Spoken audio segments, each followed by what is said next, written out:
और मैं प्रस्तुत करना चाहता हूं। महाभाग सुखदेव जी राजा परीक्षित को कह रहे हैं, प्रसंग पर चर्चा करूंगा केवल इस बात को समझ में आ जाए, इसलिए ये महा प्रस्तावना के रूप में प्रस्तुत कर रहा हूं। प्रविष्टा कर्णरंध्रे स्वनाम भाव सरोरुहम धुनोति समलम कृष्ण सलिलस्य यथा सरत। कान के मार्ग से शब्द रूपी परमात्मा हृदय में पहुंचता है और हृदय में पहुंच करके हृदय के मैल को धोल देता है। प्रविष्टा कर्णरंध्रे स्वनाम भाव सरोरुहम धुनोति समलम कृष्ण सलिलस्य यथा सरत। कान के मार्ग से शब्द रूपी परमात्मा हृदय में पहुंचकर हृदय के मैल को धोल देता है और तब हृदय निर्मल हो जाता है। और जब हृदय निर्मल होता है तो ऋषिकेश का अनुभव होने लगता है। तभी तो मानस ने कहा, निर्मल मंजन सो मोहि पावा। निर्मल जनो मन सो मोहि पावा। मोहि कपट छल छिद्र न भावा। मोहि कपट छल छिद्र न भावा। तब अंतरम निर्मल होता है। पर एक बात कहना चाहूंगा, विष मत पीना, अमृत पीना। क्या पीना है? क्या पीना है? अमृत पीना है। अब विष के बारे में सावधान करना चाहूंगा। विष बहुत पिलाते हैं, दुनिया में विष पिलाने वाले बहुत लोग मिलेंगे, जहर पिलाने वाले बहुत लोग मिलेंगे, लेकिन कान से भी 5 लोगों के द्वारा पिलाया हुआ जहर मत पीना। बोल तो दो ना, बोल तो दो ना। 5 लोगों के द्वारा पिलाया गया जहर कान से मत पीना। किससे? कान से। आगे मुख से पीने वाले जहर की बात तो बाद में कर लेंगे, पर कान से 5 लोगों का जहर मत पीना। मैं नाम गिना देता हूँ, ये 5 लोग कौन कौन हैं। मानस के द्वारा भी उदाहरण देने का प्रयास करता हूँ, क्योंकि आपको बहुत जल्दी और सरल तरीके से समझ में आ जाएगा। बातुल भूत विबस मत बारे। बातुल भूत विबस मत बारे। ये नहीं बोलहि वचन विचारे। ये नहीं बोलहि वचन विचारे। जिन कृत मोह मद पाना।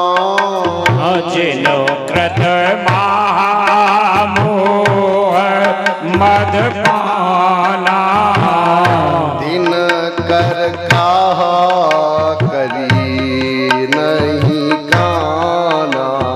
दिन कर कहा करिए नहीं गाना।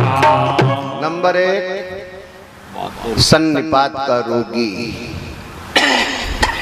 नंबर 1, बोल तो दो ना, सन्निपात का रोगी। वो भी आपको जहर पिलाने का प्रयास करेगा वाणी के द्वारा। आप कान से वो जहर नहीं पीना, माने उसकी बात नहीं सुनना। ये कान से पीने वाले जहर हैं, वो 5 जहर हैं। बातुल सन्निपात का रोगी अनर्गल बोलेगा, कड़ुआ बोलेगा, झूठ बोलेगा। कहे तो दो ना। नंबर 1 कौन है? सन्निपात का रोगी। वो भी अपने जिंदा रहने के लिए आपको जहर पिलाएगा वाणी के द्वारा। आप कान से वो जहर बोल तो दो ना, नहीं पीना। नंबर 1 सन्निपात का रोगी। नंबर 2 प्रेत बाधा भूत बरधा ग्रसित बातुल सन्निपात का रोगी नंबर 1। नंबर 2 प्रेत बाधा ग्रसित ऊपरी बाधा भूत, वो भी आपको जहर पिलाने का प्रयास करेगा। कड़वा बोलेगा, झूठ बोलेगा, अनर्गल बोलेगा।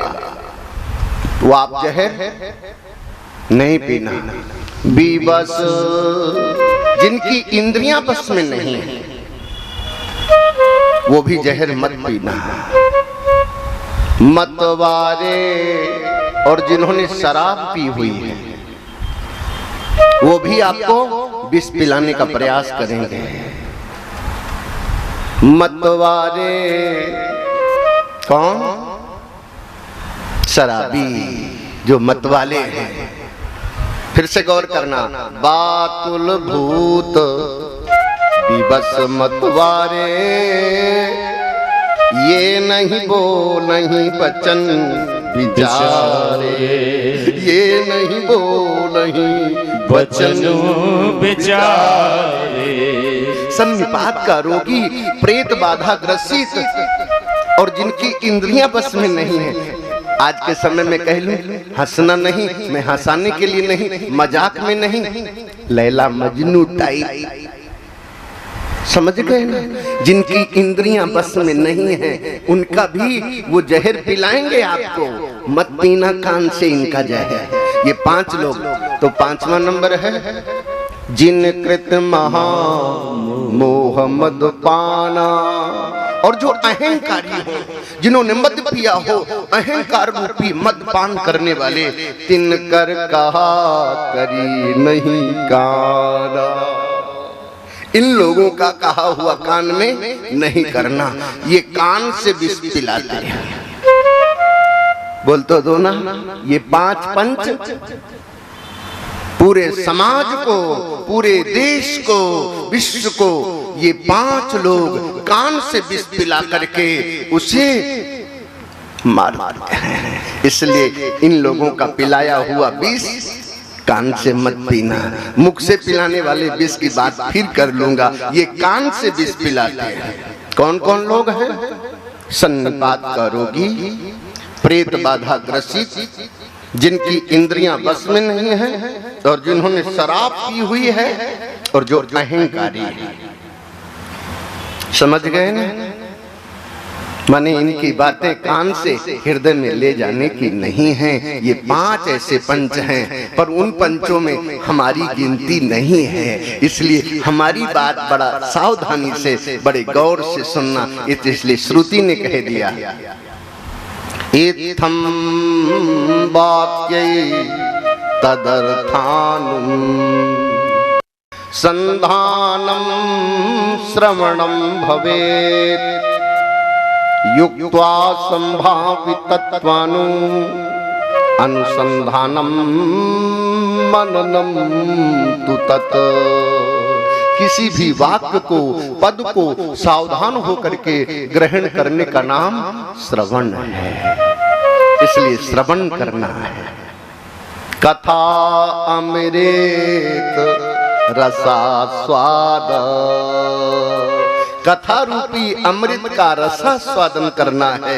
उसके लिए इंद्री स्रोत है, कान है, और कान पहला ज्ञान इंद्रिय है। अब गौर करो। गुरु धोबी शिष्य कपड़ा, साबुन सर्जनहार, सूरत शिला पर धोइए, निकसे ज्योति अपार।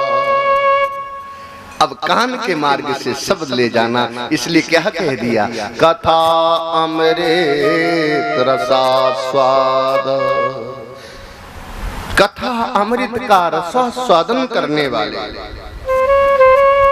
शौनक जी महाराज सूत जी महाराज से निवेदन कर रहे हैं। कैसे निवेदन किया, जब सूत जी नैमिषे आसीनम, नैमिष सारण्य में सूत जी महाराज विराजमान हैं सावका। अभिवाद्य महामतिम, शौनक जी ने अभिवादन किया है तकदीर प्रक्रिया। महापुरुषों में तो दंडवत प्रणाम की विधा है, परमाताओं के लिए सनातन में दंडवत प्रणाम की कोई प्रणाली नहीं है। ननामि शिरसा भूमौ, कैसे प्रणाम करना है, धरती पर माथा रख करके। हम दो पात्र प्रस्तुत कर रहे हैं जिन्होंने प्रणाम किया है। एक पहला पात्र है मानस में माता पार्वती जी, जिन्होंने कथा श्रवण करने के लिए प्रणाम किया। भागवत जी में भी अमर कथा सुनने के लिए उन्होंने देवादिदेव महादेव जी को प्रणाम किया। कौन सी कथा, बोल तो दो ना, अमर कथा। वो अमर कथा कैलाश में हो रही है, जहां पर वक्ता के रूप में देवादिदेव महादेव जी है, प्रश्नकर्ता के रूप में मां पार्वती, क्योंकि प्रेरित किया था देवर्षि नारद जी। माता जी उसको पूर्ण रूप से सुन नहीं पाई। उसी कथा का प्रमाण हुआ सुक तोता। इसलिए तोता जैसा सुनता है तोता वैसा ही बोलता है, अपनी ओर से कुछ मिलाकर नहीं बोलता और कुछ घटाकर नहीं बोलता। तोते को जैसा सिखाया जाता है तोता वैसा ही बोलता है। ये सुख मुख से जब कथा होगी तब हम आगे चर्चा करेंगे, क्योंकि अभी सूत मुख से कथा है। इसलिए सूत जी महाराज शौनक जी को सुना रहे हैं। अज्ञान रूपी अंधकार दूर करने के लिए आप सूर्य के समान हैं, ये कहा। तो प्रणाम किया। प्रणाम करने से हृदय के उद्गार प्रकट होते हैं। तो बंदो पद धरि धरण सिर, विनय करूं कर जोर, वर्णो रघुवर विमल जस, श्रुति सिद्धांत निचोर। एक गुरु और शिष्य का भी संवाद प्रस्तुत कर देता हूँ। याज्ञवल्क्य मुनि परम विवेकी, याज्ञवल्क्य मुनि परम विवेकी, भरद्वाज राखे पद टेकी, भरद्वाज राखे पद टेकी। भरद्वाज जी ने याज्ञवल्क्य गुरुदेव जी को कैसे प्रणाम किया, राखे पद टेकी। पद टेकना माने माथा टेकना, इसलिए गुरुवाणी में माथा टेका कहा जाता है। माथा टेकना बोल तो दो ना।